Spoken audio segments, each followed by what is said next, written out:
In this episode, we dive into the fascinating world of Mirrorscape, exploring Mike Wilks' fascinating take on a medieval society, exploring the trade guilds that rule with an iron fist, and hinting at the hidden world inside of paintings. Warning, this episode contains spoilers for the first book of the Mirrorscape trilogy.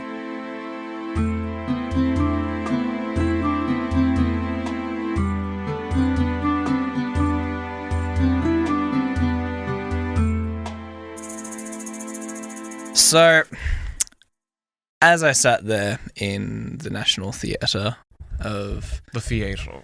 St Kilda in Melbourne and watched Captain America do a tap routine on his shield before pulling off his rip-away clothes to reveal nothing but tiny, shiny American flag Speedos and then march to other revealed clothing, dancing men and women behind him, march to the top of this staircase to the Captain America theme, and then stand there as two of the marching girls approached him and hoisted off all that remained covering his jewels to see his proud butt cheeks holding a tiny little American flag. Watching the marvelous burlesque show, I kind of wondered, at what point do parodies go too far? And at what point are parodies fucking amazing? I don't think it's gone enough. I don't think it's gone too far. I don't think it's gone far enough, honestly. For context, I had no idea what I was in for. Izzy just told me, hey, this show will be fun. It's a bit of a Marvel parody. And I was like, okay, sure. And then that was the opening number. Dude, it's in the name. It's a burlesque show. Yeah, I didn't get told that, though. I just got told, do you want to go see this Marvel parody called Marvelous? And I was like, sure. And I heard it was, like, a little bit risque, but, like, there's a bit risque, and then, like, it was going to be, like, dirty humor. It was dirty humor, and it was also so much more. Yeah. I mean, I'm very well aware of how insane the art scene can be, but that's more because my girlfriend actively tries to get us to shows that are fucked. My favorite one was, and this sounds terrible, and I'm going to acknowledge that it's terrible. The best one that we saw was an office shooting one. Fuck me. Because the first half of it is like The Office style, like goofing around, being silly. And then all the main characters are like, oh, Jenny's here. Oh, no one's going to Jenny's party, right? And they're all like goofing back and forth. And then Jenny like comes around and gets bullied. And then the scene continues. It's like another 10 minutes later. And then Jenny gets like someone gets one more jab in with Jenny. Jenny walks off the stage, comes back with a gun. And then the rest of the show is about living through the fallout of an office shooting, including one guy who wasn't in the building on the day writing a biography about it and everyone fucking hating him because he's like valor stealing, and he's like, I'm still traumatized. It was like genuinely very good despite the way that it sounds. This Melbourne theatre kind of fucks. It does kind of fuck. We're not New York. We're not West End or London's West End, right? Yeah, like we're not any of the capitals, but there's some good shit here. Yeah, it is the culture capital of Australia. Yeah. It is well, also... I mean, Marvelous is a worldwide thing, which is wild to me. It's been touring for years. I was like, okay, we can excuse this. I've seen minor shows. No, it's like a real licensed thing. It's a real big... It's licensed? Yeah. Yeah, they wouldn't be able to do it without it. You can parody. No, this is real. It's a huge thing. Marvel knew the investment, I guess. Yeah. I think they should bring him to the movies. You want to know the funniest thing as well? Yeah. Which I was blown away by, just the coincidence of it. The main narrator of the show and also the dude that like wrote it, he plays Deadpool throughout the show. And at one point pulls off his he's got a big he had a big prosthetic dick. Okay, right. Funny. Important to say prosthetic. Yeah. And he has a number at the end of it, and they do like the in sync bye dance, that was then in the third Deadpool movie. Yeah. But the part that's funny, Marvelous has been doing that bit since before Deadpool and Wolverine. So they stole it. So he was like, when we saw it, he's like, now I'm really mad because this used to be my favorite number of the show because they did like a different dance that wasn't like the normal in sync dance that made it into the movie. And then he comes out at the end, and they go figure it's a Marvel thing, so they have a post-credit scene. And the post-credit scene this time was just Deadpool coming out and chatting, and he was like, yeah, I'm really mad because this was a thing that I did for like ages, and then that movie came out last year, and now everyone thinks I stole it from them, and it's like, no. The Marvel burlesque post-credits show scene. Fuck me. It's the real shit we need to see. That's what we need is cinema. That's why it's absolute cinema. That's why it's cinema. I went and saw a show with my co-workers, and it was an 18-plus magnet show. That's all we knew. It's called 18-plus magic show. And we assumed there'd be like some magic and with some dildos in there. I thought there'd be a lot more 18-plus and a lot less magic. There's a lot of magic in there. It's a lot of magic. It's a lot of magic. They did some great magic tricks, and then they were naked, and it was very shocking. Did it add anything to the performance, or was it sort of like felt like the magic show could have existed and the nude show could have existed? There was definitely some parts that definitely added. Okay, good. Some of the magic tricks were highlighted about them getting changed, for example, and in a very fast amount of time, and then switching clothes in very fast amount of times, and oh no, they came down there half naked. There was like some really good parts, but also nice. It was so funny because we did not expect to see full nudity at that show, and we were very shocked. Nice. We were just like, we did not come to this. We came to this for maybe some dildos and some sex jokes, not full frontal nudity. Jesus. It's one of my favorite, like, tiny clips from an old English comedy movie where it's like a really bad detective, like, interviewing a dude, and he's like, now, I'm going to understand, I've got my notepad here, I'm going to take down anything you say. And the person he's interviewing goes, all right, trousers. And then the detective's like, Speaking that's the most British joke of all time. Speaking of magic and magic and pants. Bad parrot. No pants. Well, I mean they have no pants. No, there's pants. It's just not plot relevant. Speaking of, I think like weird parody, but technically not, and imagination and magic. Skr indeed. Today, I'm going to be talking about a childhood favorite of mine that I have very strong belief that literally no one knows. Named Minecraft. Mirrorscape. Whoa! Mirrorscape. You talked to me about this. I've heard about it because you mentioned it to me. Because I'm pretty sure when we first talked about the idea of the show, I was like, oh, I'd love to do Mirrorscape. Yeah. And then the few times previous to this, I've searched it up, I've looked and realized that it doesn't exist on the internet. The wiki doesn't exist, the author's page barely exists, and essentially digging around, I was able to find copies of the first book out of the trilogy that exists. Wow. Yeah. For people who don't know, which is all of you, if there is anyone, genuinely, this is the top of the episode, we talk about, like, talk it in the comments. If there's anyone out there who fucking read these books as a kid, talk to me, because I need someone to talk to about these things. Because no one knows what they are. I'll also say, as an adult, not great in retrospect in terms of, like, character development. This isn't a knock on you, Mike, the guy who wrote this, but, like... It's aimed at kids. It's aimed at kids. Yeah. The imagination and the scenery and the world building is really fucking good, which is what I'm going to be talking about. But... if anyone read this, please talk to me.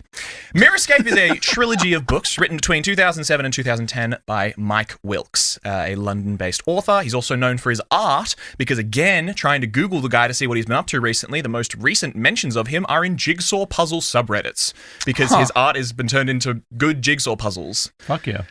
Mirrorscape is a YA book series focused on a boy from a poor family named Malcolm Wampa. That's a good name. Fuck off. Shortened to Mel for most of the book. Malcolm Wampa. Malkin Wampa. Wampa.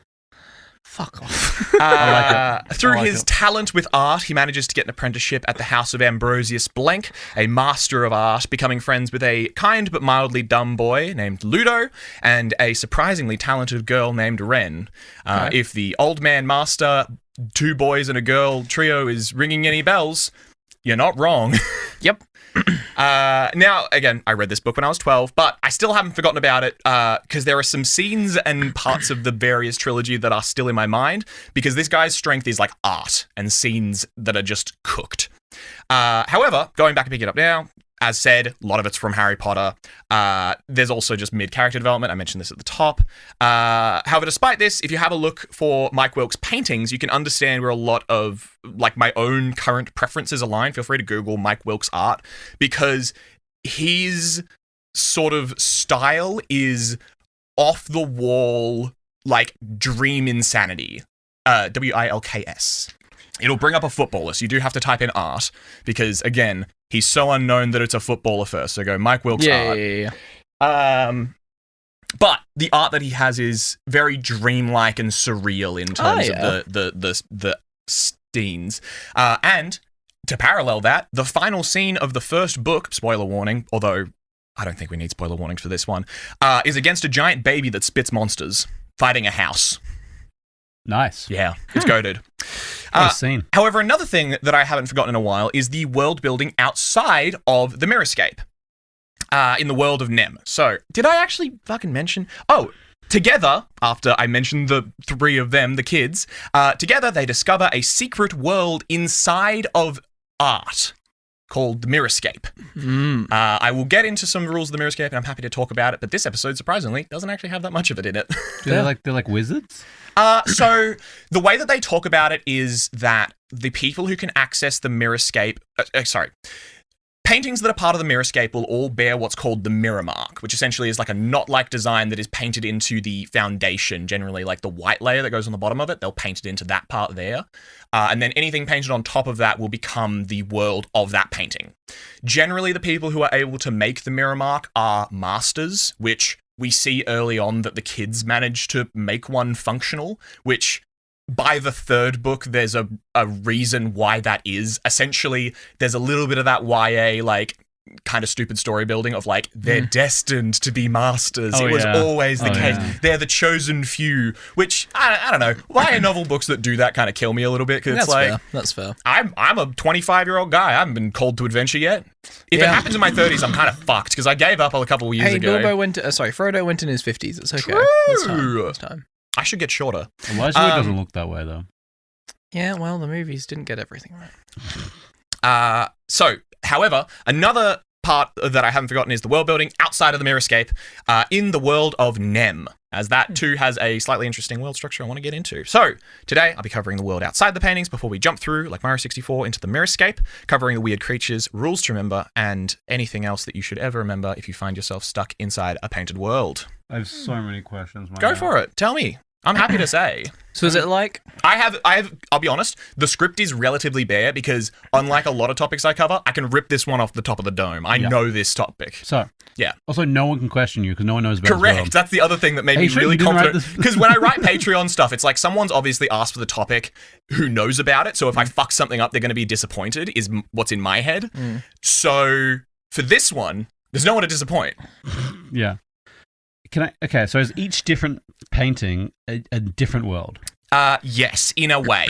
They are all connected, but they are distinct in terms of like levels in a video game. Okay.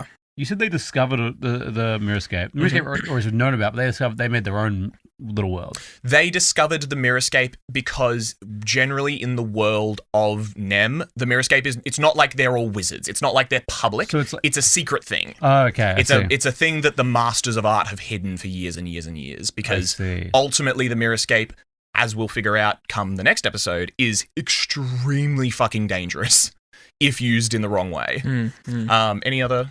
Yeah, because it can burn people if you use mirrors wrong. They did also end up making their own world. Any painting that bears the mirror mark put on there by an artist, or master artist, will become part of the Mirrorscape. The kids kind of do it by accident, because they're trying to figure out something they saw in terms of the master disappeared into a painting. They're like, what the fuck? And then they find out some stuff, and they're like, okay, well, let's make our own painting, because we can't go into the master's, because he might be in there, or there might be something else in there. Yeah. We'll try and do our own little drawing and see if it works, because one of them, Ludo, is just like, what the fuck are you talking about? There's a trapdoor or something, morons. But then they end up in that little piece that they make, which, I'll get into a little bit more details about that in the next episode. My question is, go. Because my immediate vibe and brain jumps to the 50th special of Doctor Who, The Day of the Doctor, when the Zygons were hiding in paintings. Okay. Elucidate me. Okay, so Is this? Do you just want to say that there's yes, other cool, things? yes, Yes, nice cool. reference. I was hoping that you'd seen that, and then I Oh could no, say I've seen it. I just don't know what the connection is. There's guys in Is that paintings. kind of the vibe of like people can go into a painting and like hide in the painting and step out of the painting again? Or that's kind of what I'm asking. Yes, but not in the same way that it is in that painting. Yeah. This one, like, it is actually a full-on different world. You Right. can't see out when you're in the painting. Yeah. And also, again, we'll get into it, time works quite differently. Yeah. Cool. Okay, I have one last question. Go for it. What colors are mirrors? Blue, technically, I think. Isn't that it? Or green? I thought it was green. It's green. No, it is green. You're right. There you go. Listen, you got to get into electromagnetic waves, baby. Cool. So, we begin. You guys are fucking nerds. Why are we on this podcast, baby? Starting broad and brief, we don't get told the name of the overarching continent because it doesn't matter. But Australia. Sure. But we know that the story takes place in the land of Nem, one of the 7 kingdoms, which, Googling that, I really quickly figured out that that's something else that's in Game of Thrones. Yep. 7 Wait, kingdoms. what? The 7 kingdoms? They're called the 7 kingdoms. Yeah. Oh, okay. Thanks, yeah. So we know the 7 kingdoms. We also hear mention of Pyrexia in the very south and Borealis in the north, but no real further details. That those mentions are literally in the epilogue. An Aurora Borealis? And Aurora Borealis. Centralized entirely in Nem? I do, yeah. It is one of those things where it's like, love. I want to really emphasize, I love these books. I do have criticisms for them, which is like, Pyrexia is literally just like the symptom of overheating. Yeah. So it's like the south is hot, and then Borealis, it's like it's the northern lights. Aurora Borealis is the northern lights. And it's like, oh, okay, I see where you got the names. Yeah. Which is fine. Nem is the westernmost of these kingdoms, who is ruled by King Spen, legally speaking, with a series of islands in the ocean further west named the Coloured Isles. They're called that as they are home to, among other things, a series of pigment-producing mines. The story begins in earnest, however, in a territory in Nem called Feg. Feg is a country area of the land. Careful saying that one fast. Yeah? No, it's all right. It's fine. Hey, listen, we haven't even covered the slurs yet. Feg They is have a... slurs in this children book? I'll get to it. There's a funny fucking bit at the end of this. Feg is the country area of the lands, being far away from the capital of Lam, a couple of days' ride. The people of Feg are mostly lower-tier craft people, subsistence farmers, and small-time leaders like priests. Priests in this world being referred to as Far. Again, one of those things, Father, Far. So Far Theum is the local priest. Yeah. It's like, okay, I get the name. Sure. Just a bit of context as well, because I didn't actually write this down because I had a lot of internal complications trying to research this. My gist for the setting is that it's basically placed in the medieval period, I would say, somewhere around early 18th century, not 18th century, 1800s France. Okay. Because we have... That's not even medieval. Well, yeah, but it's one of those things where they also still have trams in the city. They have coal and gas power. They have... like people wielding swords. Yeah. But it's like one of those things where it's like, it's close, but it's not quite there. They also have semaphore towers, which like technically common usage of that is like, it was invented in the 1797. Sorry, this is me literally trying to do... that up? No, because I was doing research to be like, when did he likely set the period? And I was like, okay, Like semaphores. it's kind of Victorian era. Yeah, kind of, but they have swords and shit. And people like... still fought with swords a lot in that period. But they don't have guns. They don't have guns at all? Like, they don't mention it, really. Oh, okay, yeah, fair. There's a mention, Maybe there's guns one were invented sentence as that well. mentions the word machine gun, but that's used as a descriptor, so it's not like it's actually... Interesting. But then if they've got combustion. But what if they just skipped guns? Yeah, I mean, I'm not saying it's not possible. It is interesting. It is interesting. So yeah, one of those things, Just for one machine general gun that broad exists. sense of where we're at, Yeah. it's medieval France early 1800s. Because we have, and specifically because the semaphore towers are not flag semaphore, they're like the ones with the cool arms that like to different angles and stuff. Nice. Which there's a specific period that's in. Anyway. That's my fun tangent for this episode. We have people in the country area of Feg who trade, people barter with bread and cloth and homegrown vegetables. Sounds like the ideal country life until you come across some of the more draconian trade rules of this society, which we'll get to in a moment. Moving more inland, or closer to the coast technically, the city of Lam. The city of Lam is the major population and wealth centre of Nem, being where the majority of the story takes place. It's where Ambrosius Blank, the master of the house, lives, as well as housing King Spen and the King Spen, the House of Spirits, and the House of Mysteries. The city appears initially to be built on 3 large hills, with one of the 3 great houses resting atop each being as I said before, the House of Spirits, the House of Thrones, and the House of Mysteries. The Game of Thrones? Yeah. Funnily enough, the king has very little role in anything to do here. Each of these hills are extremely tall and narrow, with the tallest the House of Mysteries by my estimation, which was very roughly me going, that's how many pixels high a person is, that's how many pixels high this tower is, and then that tower looks similar on the hill, multiply it out. I figured out the tower was about 24 meters, which that's the one of the towers in the palace in the Queen's Place. Buckingham Palace. So in Buckingham Palace, there's like standard castle towers that are 24-ish meters tall, so it lines up relatively. But it would mean that the tallest, the House of Mysteries, would be around 600 meters tall at its peak. Fuck yeah. Making it taller than most modern construction, with only 4 residential buildings beating it out. Damn. Well, you know, it's kind of cheating though. They did have hills to work off of, so it's not really a fair comparison, right? Coming to later parts of the story, we discover that the houses are actually not built upon hills as most people would assume, but they're actually built upon the older relics of existing houses and buildings.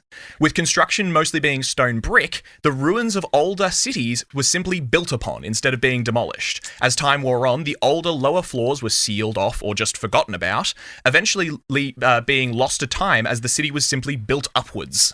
Huh. Damn. If you do, I don't know if you can find it, but if you type in Mirrorscape Vlam, you might get something. There's an image at the start of the book that's quite good. Yeah. Matt's got it.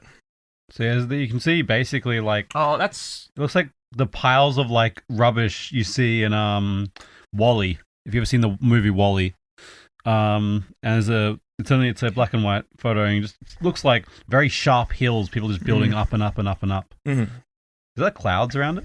They are, yes. They're extremely fucking tall. As mentioned, we later find out that there are many layered catacombs underneath the city, similar to those videos of like, I related it to the city of the videos you see of like Chinese cities where people's like, I have to go down 20 stories to get to work, and it's just him wandering through the streets, and it's like, is that a plaza? No, it's the top of a building. Yeah, this is very populated. Very populated. Extremely populated. But similar to those cities, you can simply continue down for many floors before entering into historical areas of the city. Often, because of how the Mirrorscape works, you exit through the painting that you are in. So the Mirrorscape has a bunch of connected different worlds. When you go to another painting, there's a possibility that the painting, like the physical painting in the real world, is just in the ruins somewhere. So quite often a character will be like running away, use the Mirrorscape to get out back into the real world and be like, fuck, I'm underneath the palace, I've got to go find things, and there's just like ruins, water going everywhere, just random shit. So how do you get back from the Mirrorscape to the real world? So on a painting with the mirror mark, you would make the mirror mark with your hand in the air, and you can then get into it. The same thing happens where essentially all of the worlds have a picture plane, which is it looks like a giant wall of mist, which when you stand in front of it, you make the mirror mark in reverse because you're on the other side of the painting. Real think of that one. Well, because the characters get stuck there and they're like, how the fuck do we get out? And they're like, oh, we're on the other side of the painting. It's very like kids novel in terms of like, whoa, we figured out the problem. Well done, Mel. Well done, Mel. You're such a thinker. Well, actually, Ludo's dying at that point, but that's a separate thing. You got to watch out for chronophages, dude. They're bugs that'll eat your color. Oh. Yeah, it's a scary world in there. But yes, you can jump back out. But the thing is that if you go in one painting, walk to the edge of it, transition to another painting, and then go out that picture plane, you'll end up where that picture is, which that could be up in the tallest building. It literally could be across the other side of the world. Yeah. The thing is, it seems to some degree like the knowledge of the Mirrorscape is concentrated to the city of Lamb. Why that is historically, maybe it's just a thing that masters pass to their students and hasn't been discovered worldwide, but we also don't hear much of the other 7 kingdoms. Who knows? Maybe it is geographically locked. Maybe. Yeah. But why is, or more accurately was, there so much trust in the construction of these buildings? For that, we'll need to talk about the mysteries. But before we cover them, I'll very quickly jump through the spirits and the thrones, the houses of. The House of Spirits is the religious center. Oh, sorry. But I've finished that section. Any questions? Not yet. Goated, let's go. Matt, good? I think I've asked every question I need. He's zooted. The House of Spirits is the religious center of Lamb and Nem more broadly. Through Mel's interactions with the village priest, Fartheum, and his fane, so his church, we get the gist of a vaguely kind of like Christian, I've written Abrahamic religion because I was like, well, technically, Jewish places of worship have the similar sort of structure, but broadly European, church-adjacent structure with pews, a vestibule, a single peaked building. It's a church. The Far giving sermons, wearing a diaglyph, which isn't a cross. It's it's so close to the Deathly Hallows symbol, it's not funny. But instead of a triangle, a circle, and a line, it's a triangle, a circle, and a square. Nice. Oh. But it came out well before the Deathly Hallows, so he's not ripping. Fair. Another thing that's interesting is I don't know anything about what religion, the details of the religion are, because Fartheum spends most of his time putting his religion second to his role as an educator, especially in those of rural villages. It seems likely that a priest would sort of form that role. So for Fartheum, he generally does things like teaches Mel about symbols, talking about hybrid animals from mythology, and is also actually the reason that Mel gets the apprenticeship in the first place, as he sent his drawings to an old contact in Vlam, who then passes them to Ambrosius Blank, which starts the whole thing. Nice. Details of worship aside, the House of Spirits has many Fars, both Fars minor and major, as well as the hierarchs above them. The leader of the house is the Maven, although details about how this position is elected or otherwise, unknown. Doesn't matter. It matters for the second book, but we'll get to that when I maybe eventually do a second or third episode, if I can. All of this is focused on the first episode for these the first book for these first two episodes. Yeah. There are more details in the second book, but if Xenoblade has taught me anything, it's to keep the scope narrow, so we won't touch that for now. Good shit. As for the House of Thrones, again, the details are similarly vague, although we know that the king has his court and council living with him, aligning closely with my current working theory that it's based on early 18th century France. Again, early 18th century France, King Louis Philippe, my beloved, you blew it. Beloved? He was the people's king until he died. There was a quote about him that I liked, which was, "The man was good, the king was not." Where it's like, people liked King Louis as a guy because he abdicated for a period. King Louis is the last king of France before they all went murder style. But yeah, so when he abdicated, he was just a cool guy. He had to sell a horse to buy bread at one point. Like, there's lots of like humble stories. But as soon as he got back into a position of power, it was like, eh. Yeah. Early style King Louis. That's why I didn't say you blew it. Yeah. Pretty early on, but yeah. However, with the House of Spirits and the House of Thrones covered, we now move to the real movers and shakers of the city, and the primary topic of this episode, the mysteries. The mysteries were established when Nem was becoming a trading force amongst the Seven Kingdoms some hundreds of years ago. Apparently, issues rose around trust, with merchants cutting their flour with sawdust, watering down wine, and being overall untrustworthy. You good? What's up? No, everything's fine. What? You dying? Mm-hmm. Why is there water in your coffee? What have you done, you fool? Oh my god. Okay. Take one guess. We're professionals. I did accidentally drink out of Jude's water. You didn't drink out of... You drank the whole thing. It's a lot. I'm thirsty. No, we're putting this on the fucking record. At the start of the episode, I was like, I don't feel safe leaving my water glass in that spot, Matt. And he's like, no, it'll be fine. And I was like, okay. And then I looked back in about 10 minutes in and I'm like, that's weird. I haven't drunk any water and most of it's gone. I wonder. And then I spent like the next 10 minutes watching my glass like a hawk and then just saw Matt unconsciously grab it. And I was like, you bastard. I also drank all my water. Yeah, I know. That's the best bit, I think. And I get to a degree grabbing the right glass because where I have it on my desk, I have my one hand on the keyboard and the mouse, and I swap to there because my right hand moving a lot more. It was the fact that you were drinking out of them both throughout the episode. That is pretty goated. That is pretty impressive. Holy shit. Speaking of untrustworthy people, the traders of Nem being untrustworthy, cutting their flour with sawdust and... I am a trader of Nem. Exactly. The natural solution, which... Don't take my water glass, you fucker. Can you pass me the water? Oh, you're pointing at the water jug. No, I'm not going to. Fuck you. You drank all of my water and your water. In fact, I'm gonna... Just drink straight from the jug. I love that you're drinking out of the coffee. That's the solution. Jude is now... eventually he'll clean the coffee glass and then it'll be a nice glass of water. I've made a nice glass of coffee for Jude prior to the episode, and he is now, in protest, drinking vaguely milky-looking water out of the coffee cup. I don't have any other choices. Now I gotta decide which glass to use. Please don't rub it in. Come on. bitch. Anyway, the natural solution to these trade issues was with something we saw was similar to what we saw arise in the real world, which was trade regulation groups, or sort of clans. Would be a more similar thing, like clans or recognizable symbols. You know, you've got the Made in Australia stuff is just like stamps and symbols of a trustworthy group. Yeah. In this world. Guild? Essentially, yeah. In this world being the mysteries. If you wanted to perform a certain craft or sell a certain good, you had to be part of your respective mystery, having to pass an initial test, pay a small membership tithe, and be willing to submit to following regular inspections afterwards, ensuring your goods were up to the standards of the mysteries. Yeah. Yeah. Part of the guild. You gotta respect the guilds. Gotta respect the guild. Again, the only cost was a very small fee to the vendor every year, covering inspection costs, and of course the slight hassle of having the other cost of having your goods inspected. A little bit of hassle, but not hard at all. Membership uptake was good, and the mysteries became a very trustworthy body throughout the land. Fraud all but vanished, as buying non-mystery goods wasn't really worth it, considering the low membership costs didn't seem to adjust the price of the goods themselves. Realistically, it was just an extra stamp saying you're getting pure flour, getting pure wine, getting pure whatever else. It's just a stupid decision to buy anything else, essentially. Yeah. Of course, power and influence, as well as money being what they are, the mysteries did not stay as a steady hand of trade for long. One quote this episode. Who wants it? Corrupted by... I'm taking it because Matt took my water. That's so real of you. To let you know, for the if you'd like to know the character, this is Ambrosius Blank's right-hand man, who is a Cyclops giant with like Two-Face, half of his face melted. But he's also a really good gardener. Okay.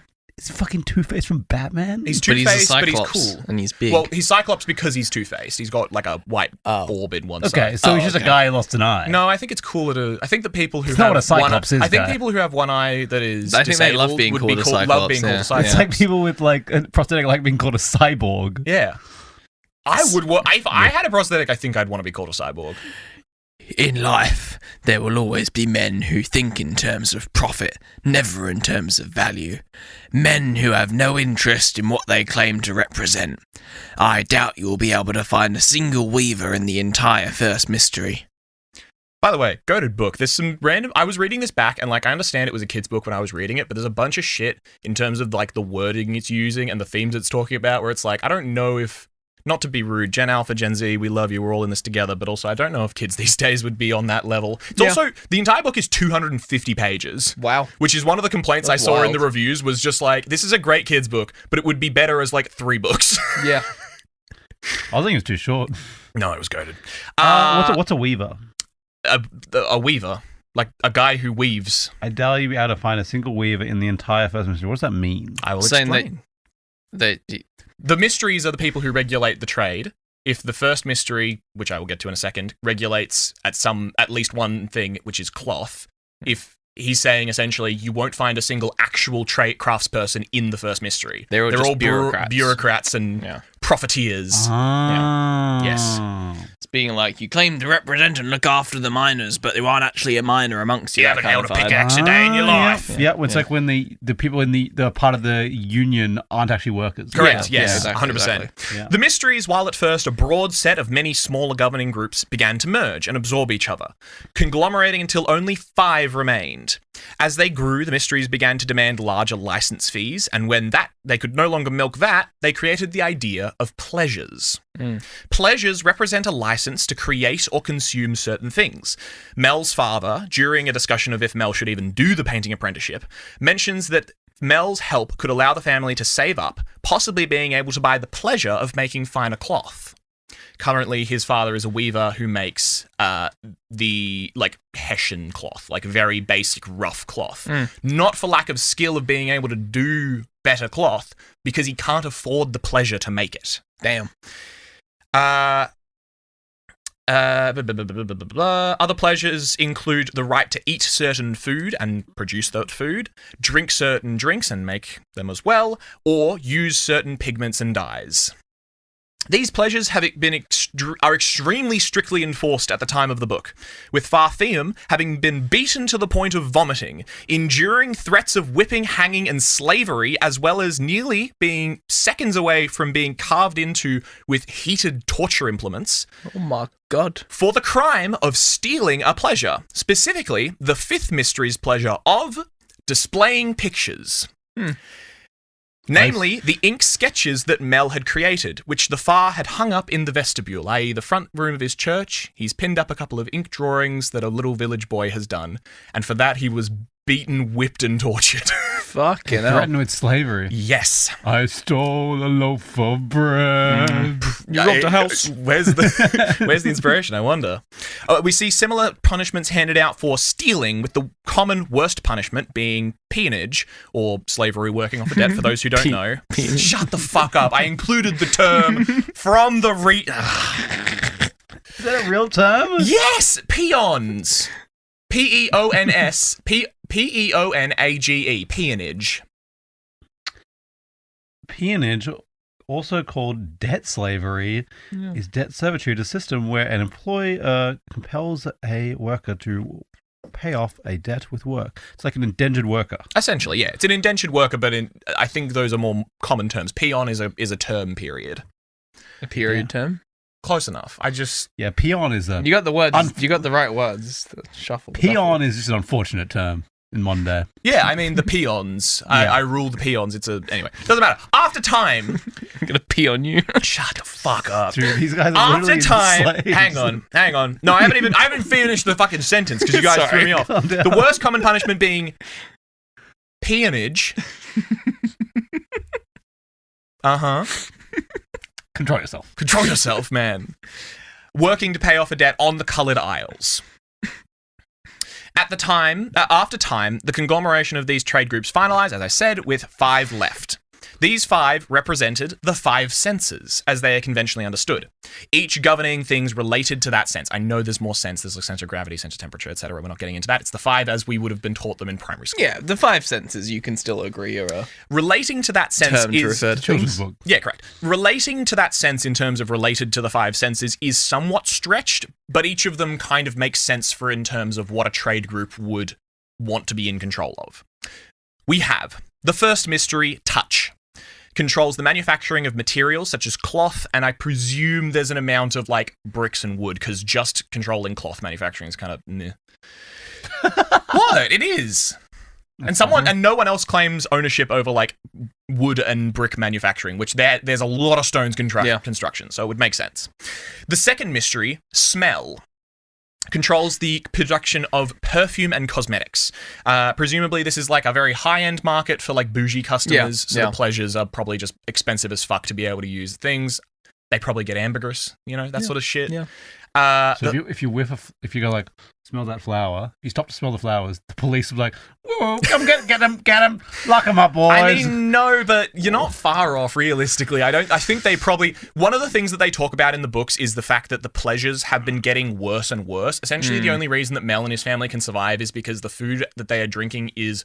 so they're drinking water, and the food they have is homemade bread and homegrown vegetables. Like, that's it. Wow. Even, like, to colours and stuff like that, all of the cloth that they make is brown because they can't afford the pleasure. Gonna be sight.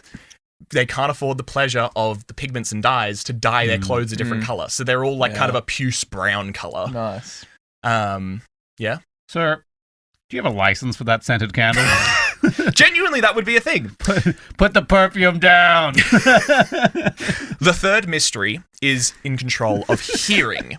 Controls the production of music, and that extends to controlling generally entertainment. So theatre shows, music, all that sort of stuff. To be fair, music and entertainment should be controlled. 100%. They should be licensed strictly. Yeah. Every song would be a pleasure. Every instrument would be a pleasure. The ability to listen to those would all be a pleasure. Yeah. So there's a lot of money going on with those pleasures there. If a sound has like 5 different instruments in it, do you have to pay for every one separately? I don't know, but Like I imagine the easiest way to do it would be that the fourth mystery has theatre, or the third mystery has theatres that you pay to do it, and like the cost of the pleasure is part of the ticket. Would be the easiest way to do it. But also, then you've bought the pleasure. But is it like the pleasure of the instruments or is it the pleasure of the show? Like, it's really fucked. I also really like the idea of drum and bass music being really popular because it's just 2 instruments. Yeah, it's really cheap. Yeah. No, Just that's why drums. the real top popular instrument is, of course, one. That's that sweet, sweet banjo, baby. Me and the boys out here enjoying the pleasure of banjo. Yeah, I think we should regulate AirPods. Not everyone should have them. you know? True. Yeah. Did I tell you guys that my dangerous. health statistics said that I wore my AirPods for 60% of last year, i.e. 60% of last year I was wearing AirPods? That's How do you terrifying. know that? Because it's in the health statistics on your phone. Dude, I don't know if I have an app. Yours so I would can be see that. so high. Well, because I Dude. slept in them and I did warehouse work and I did everything. Slept in them? I sleep in them to listen to like ocean music and Yeah, I stuff. don't do that. Yeah. Wow, okay, fair. Listen, I don't know. It's the autism sound overwhelming or something like that. I don't know. Oh, I listen to things when I go to bed, but I don't put it in my ear. I play it out loud. No, because Gemma's on the other side, so I can't listen to things out Yeah, loud. that's fair. She listens to YouTube videos out loud. I put my AirPods in because I'm considerate. Matt, do you still listen to The Day My Bum Went Psycho when you go to bed? He's so real for that. You don't get to be mean about that. I'm not being mean, I'm just curious. Possibly the greatest. No context, that's crazy. It's a childhood book series by Andy Griffin. Yeah. We Griffith. must. Griffith. We simply must do an episode. I have it on my list. It's on my list. We must. It's a very good series. Holy shit. Anyway. The lore is crazy. I can imagine. The Yes. fourth mystery, taste, controls the production of food and drink. Nice bit of profit to be made there. And the fifth and final mystery, and the most powerful, sight, controls color, originally being pigments and dyes. Yeah. Yeah. Now, out of all of those, the order you might personally vibe out without reading the story would be just to remind, touch controls manufacturing materials, smell, like perfumes, ointments, cosmetics, hearing controls entertainment, taste controls food and drink, and fifth, sight controls like art and colors. Yeah. Vibes on where, like, who would seem like the most productive? Productive? The most profitable. I would imagine like touch and taste, food and materials. I want to say touch and taste. Yeah, 100%. Touch and taste at the top, maybe like entertainment below that, and then like cosmetics, perfumes, and like these are all bougie, and like you can pay a lot per thing, but like not everyone needs to use them. I'm going to guess that colors at the top, sights at the top. Well, how is sight on top? How could sight be on top? Does color do something for the mirrorscaping? Is it just a convenient truth of this world that arts and dyes are the most valuable thing of all time? Maybe. It's mentioned at one point that the fifth mystery has more money than the King, the Maven, and all other four mysteries combined. That's insane. One word. Mining. What? The fifth mystery established pigment mines on the coloured isles that I mentioned before, initially finding pigments like malachite, which, and I'll give you a guess before I finish this sentence, where this is going. Malachite is a hydrated copper carbonate material occurring near the surface with a lovely aqua colouring, which means if a mine was established to excavate malachite, what would likely also be found from malachite's makeup? Reminder, a hydrated copper carbonate material. This feels like a you question, buddy. The two words there that I'm focused- Diamonds. Correct. Copper not the thing that made them money though. Oh. Copper carbonate. So carbonate, you've got one form of carbon. What's the other? Hydro nanotubes. Are you being Coal. correct? Coal. Yeah, right. The fifth mystery established these mines, found copper, coal, and as Minecraft taught us, where there's copper and coal, there's also iron, lapis diamonds, lazuli. and lapis lazuli, Yeah! which is itself a pigment, which Yeah. is known to be the most expensive pigment that they own because it creates the color that Ambrosius Blank's household uses. They're all decked in lapis. Sure. Not actually lapis, but lapis dyed Yeah, clothing. It's a good color to find. Dark, deep, rich blue. Yeah, nice.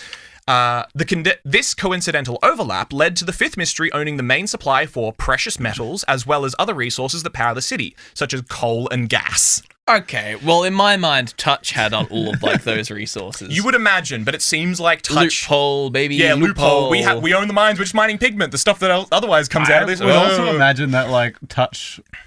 They don't really say it. I mean, if you're mining, if the sites are mining, they're probably doing construction buildings as well. I don't doubt that. I have no proof that the first mystery owns anything other than cloth. I Yeah. just feel like touch should extend to like some other materials, but also a lot of the stuff that we see is brick, which not brick, stone, which would come from the fifth mystery. they got Coal fucked. and gas power, fifth mystery. Like Yeah. a lot of the city bases itself around the stuff that the fifth mystery The site's produces. like a justification for it. Like the sense is a justification, but they also just like, what we could also do. It's like when As said- Amazon was a bookshop, and then they could say, we could also sell all of this shit. Well, Yeah. but also, as said, one of the reasons that I like this book series is because of the world building is kind of interesting. It says specifically the mysteries started off as a disparate set of smaller groups that then absorbed and conglomerated, and the fact that they kind of became the five senses is convenient, but it's not actually deliberate. Really? It's not like they didn't sit down one day and go, we should be the five senses. They just kind of absorbed each other into convenience and like, we're like, oh, well, you're manufacturing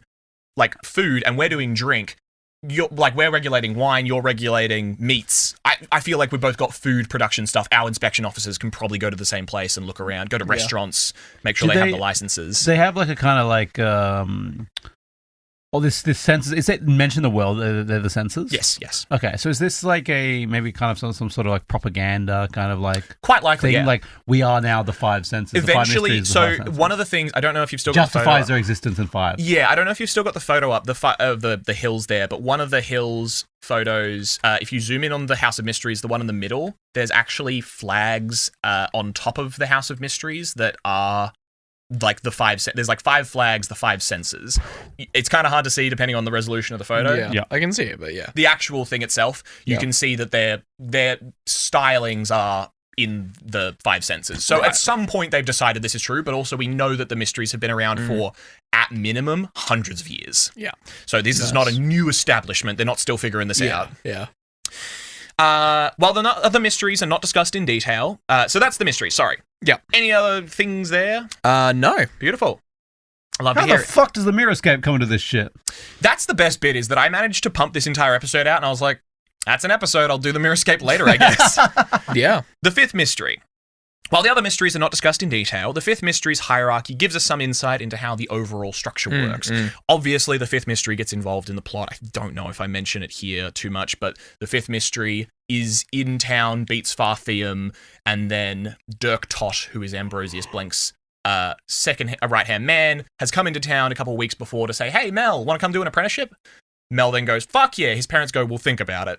Dirk Tot rides off. His parents then go... Dirk Tot. Dirk Tot, yeah. Every name I'm hearing is fucking they're incredible. so good. But, like, you can see where I come from in terms of, like, I don't love Star Wars and Lord of the Rings names because there's lots of, like, extra shit. Like, these names are stupid, but they're short. Yeah. And that's where I like it. That's my sweet spot. That's not a criticism. Listen, as an adult, I can absorb whatever else, but this, Doc, Marty, Dirk Tot, Ambrosius, Ambrosius Blank, who most of the book is referred to as Blanco, which goated nickname. Yeah. Anyway, there's a lot of that sort of stuff here.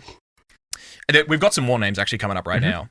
While the other mysteries are not discussed in detail, the fifth mystery's hierarchy gives us some insight. Lord Brule is the Lord High Master of the fifth mystery, which seems quite likely to be the de facto leadership position of the High Council, which controls the mysteries.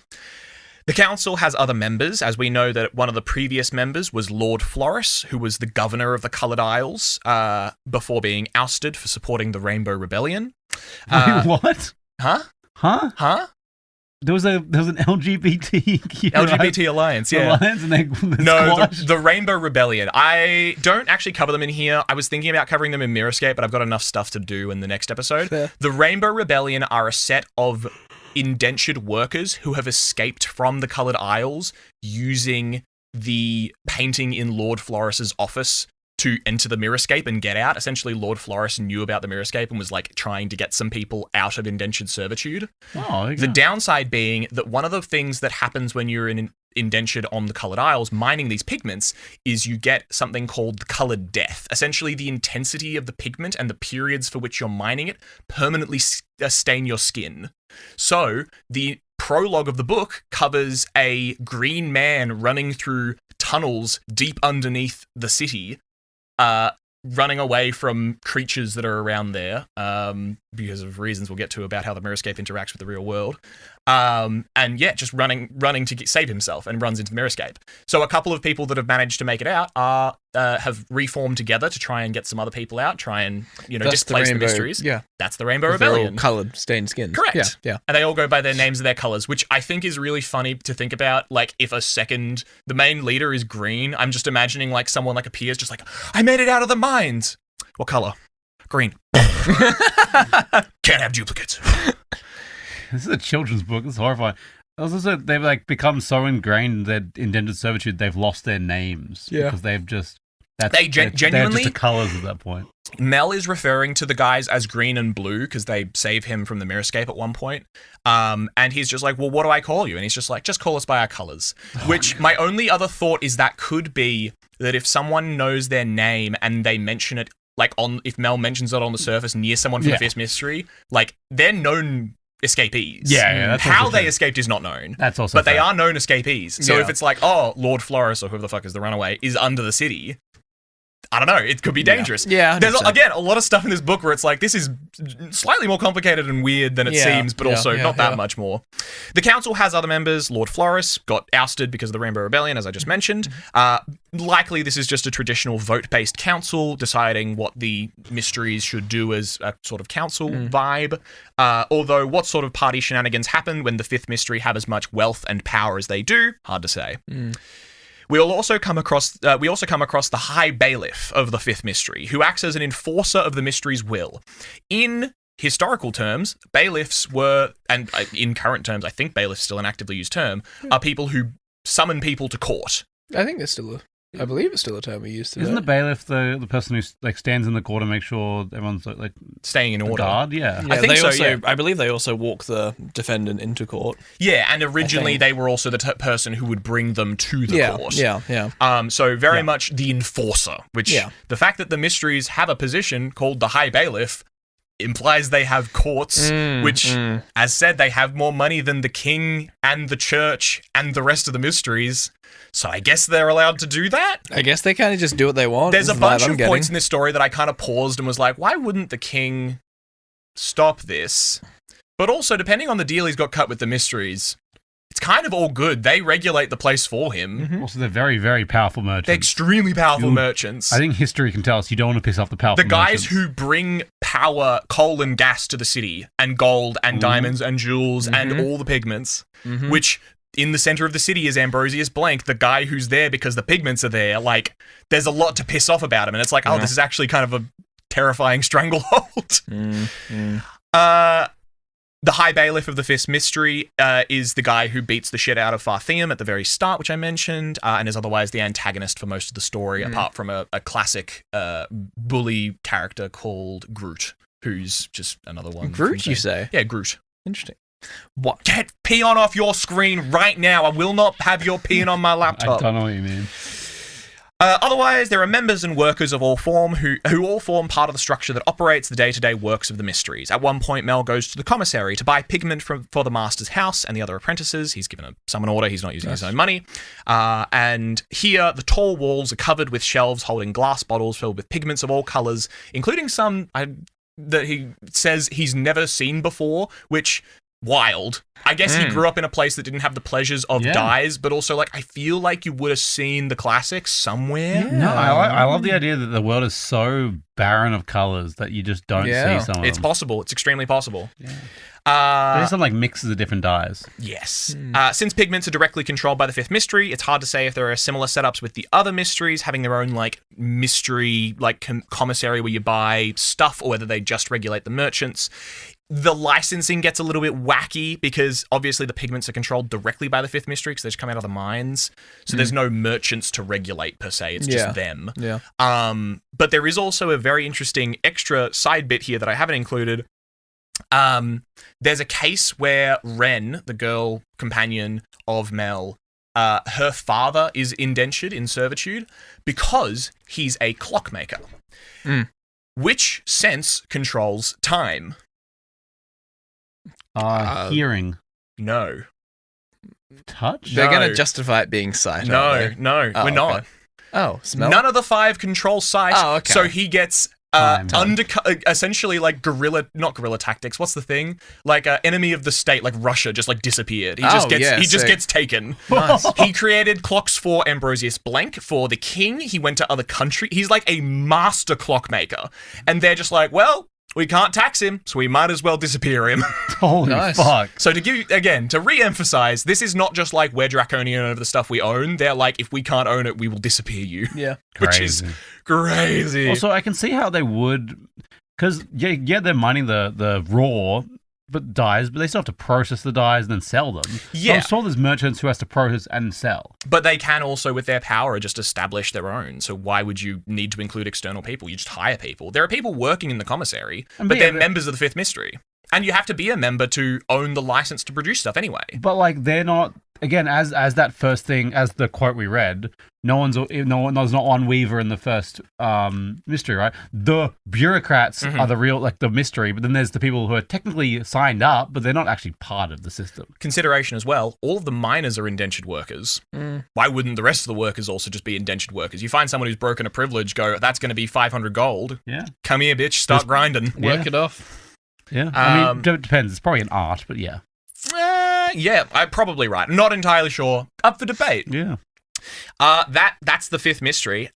With that, I do have a little optional. I think we've got time for a little optional topic. Vocabulary. Is this the slurs you were talking about? Yes. No, this is actually just me commenting on the writing style because I think it's extremely funny. A final interesting thing here, getting away from the bureaucracy of Lamb in the country. Something I want to, with all my heart, sincerely say I fucking love, because it's hilarious. And I wrote here, again, I know how it sounds. The usage of swear words and slurs is hilarious. Unlike most YA novels this day, who will just kind of like lightly pepper in swear words like occasionally, but most of the time just be like, oh, darn, or oh no, all that sort of stuff, just pretend like they're not foul-mouthed. In this, Mike makes the amazing decision to just one for one replace the word shit with the word scrot. Okay. So, for example, this leads to sentences where, again, if you swapped it back one for one, it would be banned from the kids section. An example sentences, which has usages from the book. This isn't an actual sentence from the book, but all of the usages of the word are real usages from the book. Scrot, that scrotty, scrot-brained little scrot has gone and scrotted on our evil plans. Like, it's just one for one swapping out the word. Like, it's not perfect, but I love the idea of just like, they're not saying shit, they're saying scrot, so it's fine. Which kind of shows swear words are just made up. Words are just words. Every word's just made up. In terms of slurs, Mel, when he arrives in the city, gets referred to as a feggy.